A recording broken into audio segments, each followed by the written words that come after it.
SOS via internet da Padova, sono l'unico italiano rimasto a vivere nella mia strada tra degrado, droga e sporcizia.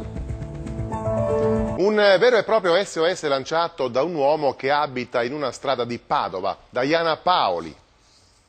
Io sono l'ultimo italiano che abita in via Cairoli, ma non è un problema di colore di pelle, è un problema di civiltà. Qui praticamente non si può più vivere, è diventato impossibile, ci sono persone che bevono, si ubriacano, fanno pipì dappertutto, se non anche qualcosa di solido, è pieno di spacciatori che spacciano a tutte le ore del giorno. Scene di pestaggi, un ragazzo che si buca, bustarelle di cocaina in abbondanza. Questo e molto altro è stato filmato da Marco Trevisan dalla finestra del suo appartamento vicino alla stazione di Padova. Lui non vuole rassegnarsi a questa vita d'inferno e così, per far conoscere a tutti cosa succede di notte ma anche di giorno nella sua via, ha messo le immagini su YouTube con tanto di musica e commenti amaramente ironici.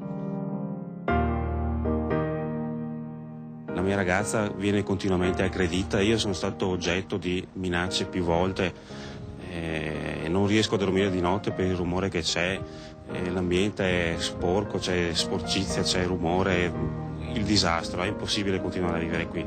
Ho fatto di tutto, non so più cosa fare, aiutatemi voi.